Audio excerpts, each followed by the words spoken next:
So this is the part we're changing here on this Audi Q1. It's just a turbo actuator, so it's more or less a repair kit. You can see there we've got the wee clips. They gave you a couple different sizes, I believe. That's the number for it, so close that over. I'll just read out the part number. It's 04E198725G. So that's 725 Golf. It's just that wee actuator in there. It comes in this conductor bag. What we'll do is we'll set that down there and we'll go to this job. So this is the downside of being mobile. As everybody expects, the Scottish weather isn't exactly good. We're just outside Ibrox Stadium here. We've had to move this car. That's another thing that you need to deal with, is this street's alright, but the car was parked in a wee sort of enclosed street, access limited, so we've put it behind the stadium here. You can see the car just sitting in the wing mirror there. It's a wee Audi Q1, sorry, an Audi A1, 2019. So I was going to take a couple of different voltage readings for there, but to be honest with you guys, it's nothing that you wouldn't be able to see in live data. So that's the wee pin we need to remove. So the story is, this actuator's seized up. You can free them off, but it's just easier to replace it, to be really honest with you, especially if you're a garage and you're guaranteeing your work. So there's the engine there. Don't know what engine's actually in this. Nah, I'm not too sure. But anyway, so we need to remove this airbox here. Got a couple of bolts down the back. Got the plug itself and the wee R clip on the back. So what we've got here to take this airbox off is one clip holding that pipe on. We've got a wee hose here, which you can just wiggle off carefully. Yep, so that comes off. Make sure you don't break that, because it will be expensive to replace. And you've got a clip round the back here, which I'm not going to be able to do one-handed. Something else holding this on. Ah, there we go. So we've got a wee Torx in there, so there is a bolt holding it on, so just keep that in mind. Don't tug at it too hard because you'll break it.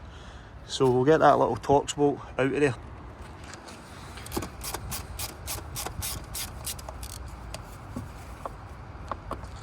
So we've removed that. Let's see if this lifts up any easier. Ah, there we go. So you can see that's nice and loose. So all I need to do is crimp that together, and there we go. One finger, it's done. So that's the airbox removed, and that will reveal the guts of this thing. So let's see what we need to do to remove this intake side to get into these bolts, because you can see there, got a bolt. This bloody flash. We've got a bolt there, and we've got a bolt right down the bottom. I'll put the flash on to show you that. Aye, so if you look here, now that I've got the flash on, you can see there's a bolt holding the actuator on there as well as the two bolts that go in there. So we need to figure out how to remove this portion of it, which I hope isn't going to be too difficult actually, come to think it. Let's see.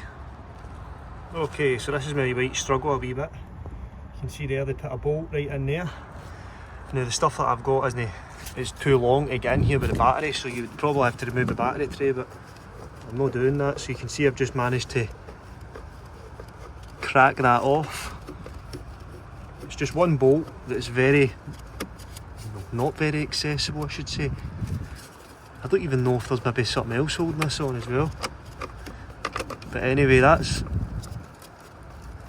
that bolt loose. You can see it just sitting down there. Let's try and focus. Right, so it's sitting down there.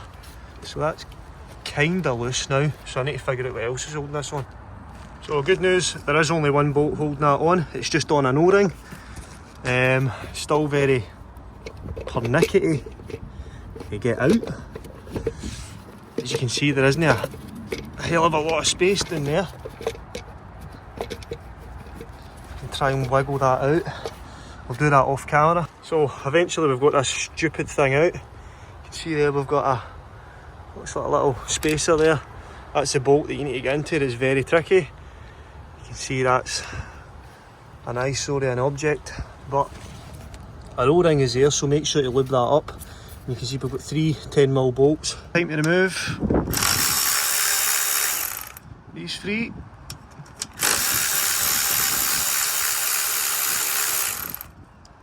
I've not removed them all today, just so I don't drop them down the back of there.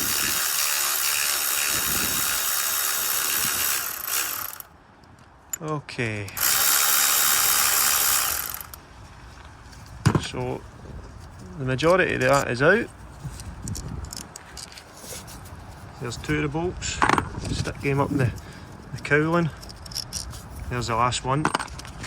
You can see this will be loose. One thing you should note with this as well, when you're putting it back on, it slots in a hole there, so just be careful you don't snap that off. And obviously you can lubricate that up to make sure it goes in. This also slots into a hole. You can see just down there. This camera wants to play ball today. If you look here, you can see that wee notch there. That just slots into there. But next thing we've got to do is take that R clip off. You can see a wee clip there, which I'm not going to lie, isn't going to be the easiest thing to remove. Oh, there we go. It's cracked anyway. That's it away. So all I need to really do is get this other end tight. There we go. So it's seized in there, which is the reason for the fault code in the first place. So we need to get a screwdriver in between there and hopefully it pries out, no worries. So guys, finally got there in the end. So what I ended up doing was marking the actuator rod and twisting this anti-clockwise in order to give me a bit of room to wiggle this off. You can see it's just tight in the bushing there. So we're going to tidy it. We're going to clean that up. Make sure it's nice and free, and we might even drill a wee bit out of that to make it a wee bit looser so it basically doesn't stick. So after a bit of faffing about, I've renewed the new clip. It's on the new actuator. That's freed off in there and on the car as well. So we'll get this refitted. I'm not going to show refitting it because I'm running out of time here. So guys, it's built up now. Didn't want to show the full rebuild process because it was just really the reverse order of what we were doing. So you can see there I've marked where the actuator sits. It's definitely moved. I've just plugged it in. I didn't clear this fault code before, but it's a passive fault obviously, it's just been done. So it was P334B00, charge air pressure actuator mechanical fault. Now what that means is the mechanical fault being the actual actuator that was seized inside the bush. Well, it's not seized now, which is good. So yeah, that's us. So if you ever get an actuator to do on one of these, that's a wee quick run through. It might help somebody. But on to the next one. Got a TRW airbag module from a Peugeot Boxer, which we will be erasing the crash data from. You cannot read this on the board because, well, for a start, it's difficult to get the clip adapter with that capacitor sitting there. So we're going to need to take that off the board, and it's a more reliable reading. Shouldn't take too much.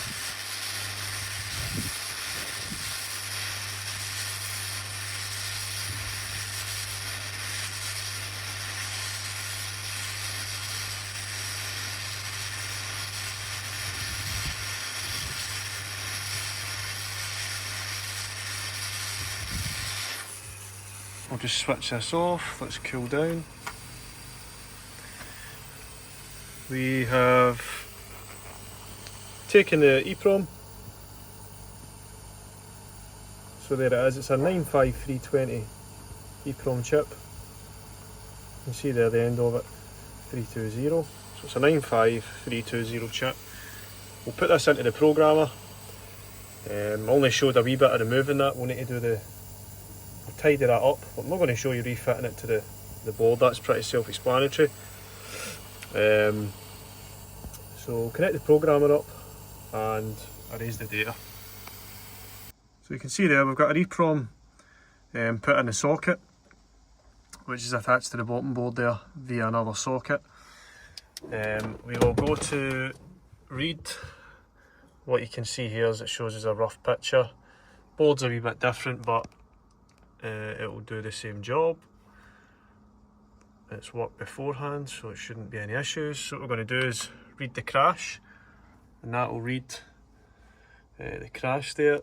What we'll also need to do as well is clean up the pins. So before we fit this back onto the board, we will need to clean these up. We're not going to just stick that back on there, just so we've got best contact. So there we go, so there's the read there. You can see the number matches up, 135-731-2080. That matches up with our part number there.